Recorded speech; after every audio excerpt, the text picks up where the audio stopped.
Alors bonjour à tous, bienvenue dans cette présentation du module Arche mur de soutènement. Alors comme vous le savez, ce module il fait partie de la célèbre gamme de modules béton armé de Arche, donc au même titre que les poutres, les poteaux, les semelles, les dalles, les dallages, qui permettent de produire les plans de ferraillage. Arche, il existe depuis plus de 25 ans maintenant et il se veut toujours à la pointe du calcul béton armé. Les calculs et les vérifications sont d'ailleurs menés avec les toutes dernières normes en vigueur et c'est notamment le cas du module mur de soutènement qui intègre la norme NFP 94-281 d'avril 2014. Alors, on va ouvrir le module donc Arche mur de soutènement et on va développer chaque possibilité à travers un petit exemple. Le mur de soutènement, il a pour objectif donc de s'opposer à la poussée des terres par l'action de son poids propre. Lorsqu'on ouvre le module, on a déjà une modélisation par défaut qui est faite. Alors, on peut utiliser les icônes à gauche ou alors le menu hypothèse. Donc, pour tout ce qui est de la modélisation, on va utiliser le menu hypothèse coffrage. Alors, il faut faire attention parce que si on ne coche pas les petites cases qui sont devant chaque dimension, alors au lancement du calcul, le logiciel il va le prédimensionner automatiquement. Là, par exemple, si je lance le calcul, voilà, mon mur a été prédimensionné tout seul. Donc, il est important de bloquer chaque petite dimension. Enfin, pas forcément tout, mais en partie au moins. Donc, dans cet exemple, je vais faire un mur de 3 mètres, une épaisseur du rideau de 30 cm, par exemple, épaisseur semelle pareil, 30 cm. Je vais pas mettre de fruits. Donc, base gauche et base droite égale à 0. Le patin, par exemple, 50 cm. Le talon, 1 mètre. Et dans cet exemple, je vais pas mettre de bêche. Éventuellement, je pourrais en ajouter une si j'ai du glissement. En ce qui concerne la longueur du mur, je vais l'étudier sur 1 mètre, par exemple. Alors, on voit qu'il y a une première vérification qui est faite, mais pour le moment, on n'en tient pas compte puisqu'on n'a pas encore entré de chargement. Une remarque aussi sur le menu Options Mini Maxi. Il permet de définir les limites minimum et maximum des équarrissages du mur dans le cas d'un prédimensionnement. On a ensuite le menu Hypothèse talus. Alors, il y a 3 icônes qui ne sont pas accessibles à ce jour. Par contre, on peut entrer un talus incliné, par exemple à 20 degrés. La largeur numéro 1, c'est la largeur sur laquelle est appliquée la pente. Et la largeur 2, c'est la largeur qui est revenue à l'horizontale. Donc, par exemple, là, j'ai 2 mètres inclinés et j'ai 1 mètre à l'horizontale. Bon, je vais par exemple mettre une largeur inclinée sur 3 mètres.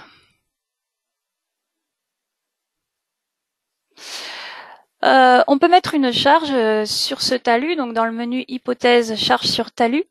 Donc on peut en mettre jusqu'à 5, soit des ponctuels, grand P, soit des charges réparties, grand R.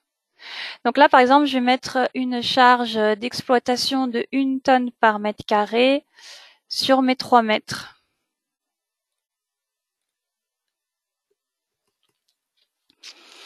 En ce qui concerne le sol, donc lorsque je clique dessus, je peux modifier ces données, donc les masses volumiques, humides et saturées, l'angle de frottement, la cohésion, le coefficient Ka de poussée.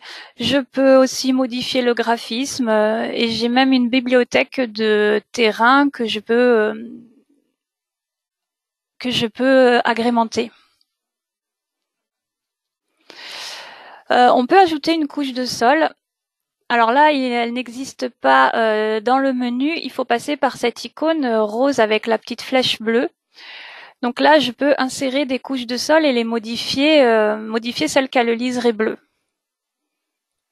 Et de la même façon, je peux supprimer la couche de sol qui a le liseré bleu. On peut aussi ajouter une couche de sol sur le patin par le menu hypothèse couche sur le patin, donc ici à gauche. On peut aussi créer une nappe, donc ajouter de l'eau.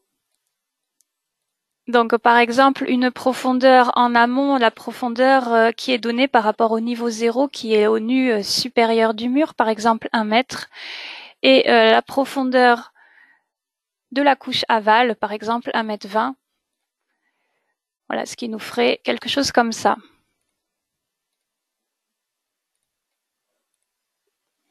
En ce qui concerne les charges, on a également la possibilité d'ajouter une charge sur le patin, donc en bas à gauche, une charge permanente, une charge d'exploitation. Et éventuellement, je peux aussi ajouter une charge ponctuelle sur le rideau. Donc la charge peut être verticale. Donc si elle est négative, le programme il considérera que la charge elle soulève le mur, la valeur de soulèvement elle ne doit pas excéder le poids stabilisateur du mur, puisque le programme il ne prévoit que des équilibres par compression du sol. Et la charge peut aussi être horizontale. Donc par exemple pour symboliser un tyran, l'abscisse étant la distance entre la tête du mur et puis le point d'application de la charge. Si l'abscisse est négatif, le programme il ajoute un moment en tête du mur qui est égal à l'effort horizontal multiplié par l'abscisse. On note aussi que par défaut, on a les lignes d'influence qui sont affichées. Donc la ligne blanche, elle permet de visualiser les niveaux d'influence de chaque charge. La ligne rouge, elle indique la distance au-delà de laquelle les charges sur le talus n'influent plus sur la stabilité du mur. Et la ligne jaune, c'est l'écran fictif. Donc ensuite, en ce qui concerne les hypothèses de calcul, encore comme les autres modules de Arch, il faut paramétrer le menu hypothèse béton armé. Donc là, ce sont les paramétrages béton armé de l'Eurocode 2, la résistance à la compression du béton, la limite d'élasticité des aciers, la classe de ductilité, la masse volumique, la fissuration, notamment la classe d'exposition. On a l'enrobage qui est dans cette fenêtre. On a ensuite le menu hypothèse armature, donc il permet de choisir quels aciers vont être utilisés dans le plan de ferraillage. On a le menu hypothèse combinaison, donc dans lequel il faut choisir notamment la catégorie de charge pour les charges d'exploitation. On reviendra tout à l'heure dans cette fenêtre pour l'option qui est tout en bas. On a le menu hypothèse ferraillage qui permet donc le paramétrage du plan. Donc là, par exemple, on va choisir la troisième option pour les aciers principaux. Aussi, on va lui demander de ferrailler le mur plutôt avec des panneaux de treillis soudés.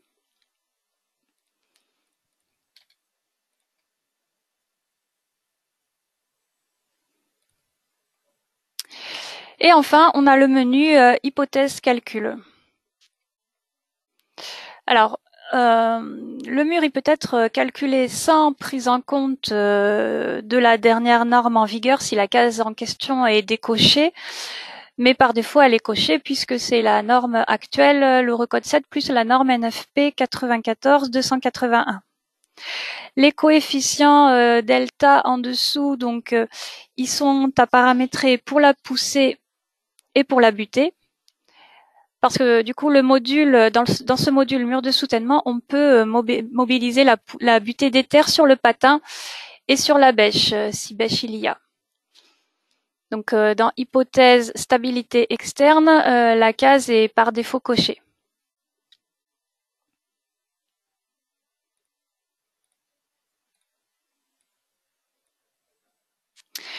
Alors, ces coefficients, delta sur phi.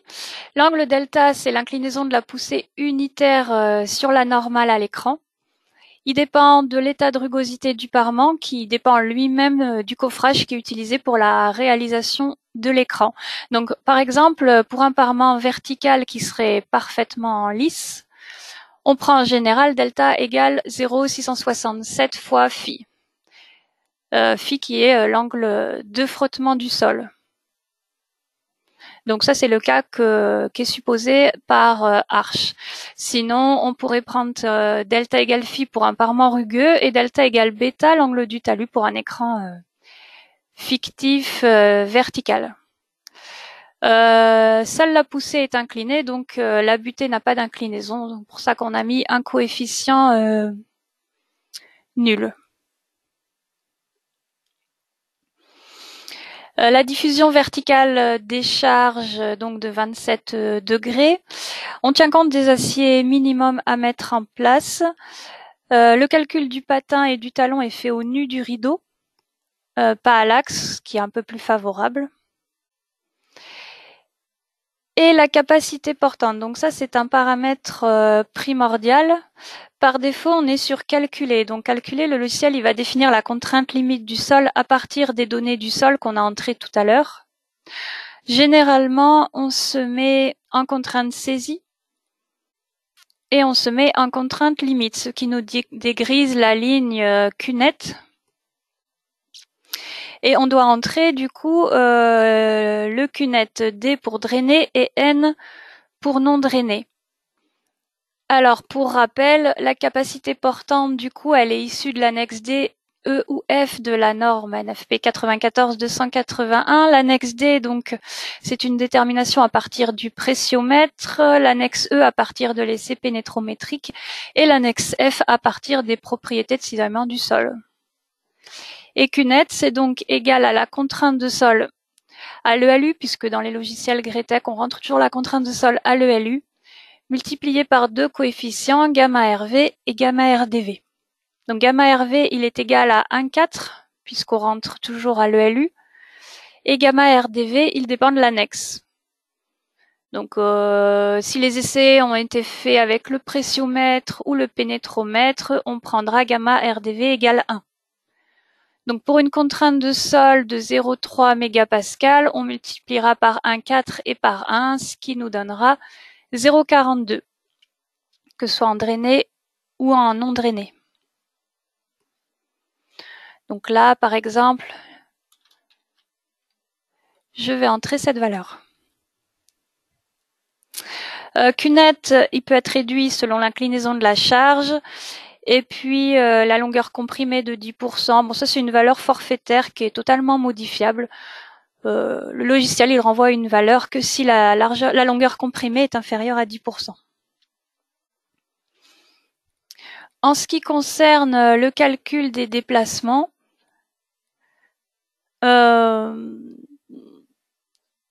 donc on peut définir les hypothèses de calcul des déplacements et notamment la valeur de l'inertie à prendre en compte. Donc si je suis en inertie minimale, on va comptabiliser la section du rideau en tête.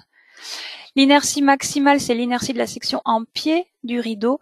Et l'inertie moyenne, c'est l'inertie de la section à mi-hauteur du rideau. Bon là, comme mon mur, j'ai pas mis de fruits, ça ne changera rien. Et la prise en compte de l'inertie fissurée est possible en cochant la case correspondante. Enfin, il reste la vérification au séisme. Alors, la vérification de la portance relève de l'Eurocode 8, partie 5. Donc en effet, l'annexe F de l'Eurocode 8, partie 5, indique la condition à vérifier pour les combinaisons sismiques. Donc qui dépendent du sol, s'il est cohérent ou frottant. Donc c'est cette formule qui est appliquée. Et Arch effectue également la vérification de l'article 5.4.1.1 petit 6 de l'Eurocode 8, partie 5, qui concerne le glissement du mur suite à une sollicitation sismique. Voilà, donc VED l'effort tranchant qui doit être inférieur ou égal à FRD plus EPD, EPD étant la butée dynamique. Donc toutes les hypothèses qui sont nécessaires à ces vérifications sont regroupées dans le menu hypothèse séisme. Voilà, donc les hypothèses étant réglées, on peut alors lancer le calcul en cliquant sur les trois petits points d'exclamation en bas à droite ou par la touche entrée du clavier et on obtient les résultats dans le menu affichage. Donc on obtient les sollicitations donc sur le mur et sur la semelle. Donc on voit là que la semelle a plus de 50% de longueur comprimée. On visualise donc ces résultats à l'ELU ou à l'ELS et avec ou sans exploitation. Le menu affichage stabilité, il nous donne les résultats de glissement, d'excentrement et de poinçonnement, donc qui sont calculés selon la norme NFP 94-281. On reconnaît RVD, on reconnaît pour l'excentricité 1 moins 2E sur B. Alors, pour rappel, du coup, ce sont ces vérifications qui sont faites. Donc la vérification du glissement HD qui doit être inférieur ou égal à RHD plus RPD, avec RPD la butée. L'excentrement à l'ELU et aux ELS, donc 1 moins 2E sur B qui doit être supérieur ou égal à 7% à l'ELU et à 50% à l'ELS. Et le poinçonnement, donc VD moins R0 qui doit être inférieur ou égal à RVD. RVD dans laquelle on retrouve le QNet divisé par les deux coefficients gamma RV et gamma RDV. Donc on retrouve tous ces calculs et ces résultats dans cet onglet-là. Une remarque sur le glissement. Les charges verticales qui stabilisent le mur, elles sont toutes prises en compte et elles sont toutes pondérées par défaut, donc par un 35 pour G et un 5 pour Q. De même que pour les charges horizontales. Mais ça dépend d'une option qui se trouve dans le menu hypothèse combinaison. Là, si je coche pondération différente selon action favorable ou défavorable, je vois que j'ai un problème de glissement et je vois que j'ai plus la même combinaison qui est utilisée pour la vérification au glissement. Et donc ça, c'est dû à l'interprétation de l'Eurocode 7 qui est différente selon les utilisateurs. Donc, en fait, l'Eurocode 7, il propose à l'article 2.4.7.3.4 trois approches différentes. Chaque approche utilise des coefficients spécifiques pour pondérer les actions, les caractéristiques de terrain ou les critères à vérifier pour la stabilité de l'ouvrage. Et l'annexe nationale française, elle recommande d'appliquer l'approche numéro 2. Donc c'est celle qui est implémentée dans Arches-Murs de soutènement. Donc dans cette approche, on utilise les coefficients qui sont donnés donc dans le tableau A3.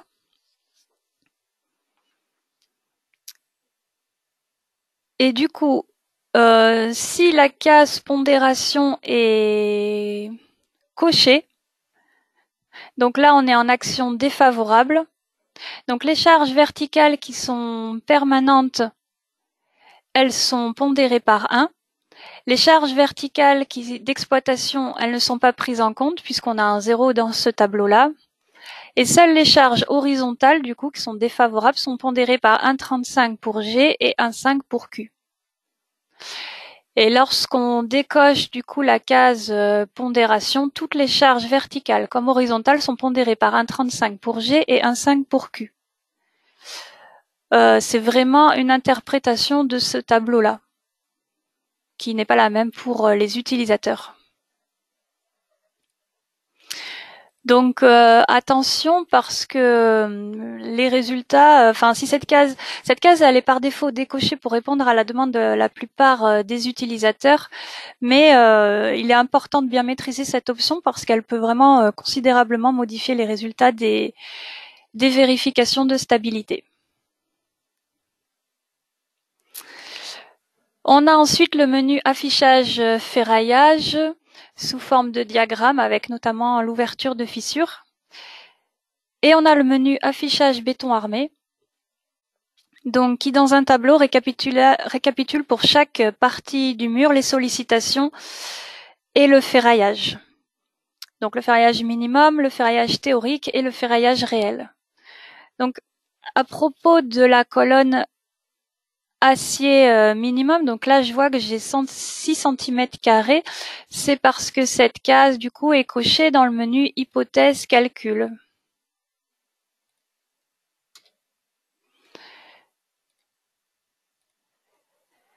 Voilà, là, je passe à 0 dès que je décoche cette case. Pareil pour les aciers à gauche du mur dont on n'aurait pas forcément besoin.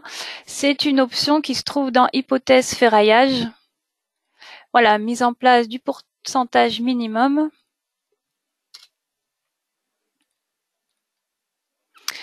Voilà, là j'ai enlevé du coup les valeurs minimum. On a ensuite la flèche, donc dans le menu affichage flèche, qui est ici d'environ 0,39 cm. Et le plan interactif, avec le ratio global en haut de la fenêtre.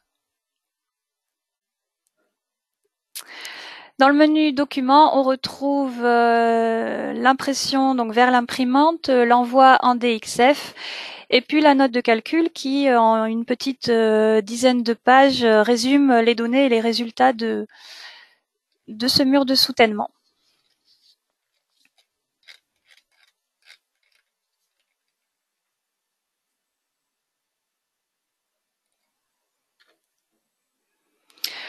Voilà pour cette présentation du module mur de soutènement de la gamme Arch. Donc pour toute question technique, n'hésitez pas à envoyer un mail à support.france@gretec.com. Et si c'est plutôt une question commerciale, il vous faut contacter l'agence Gretec la plus proche de chez vous. Voilà, je vous remercie pour votre attention et puis je vous souhaite une belle journée.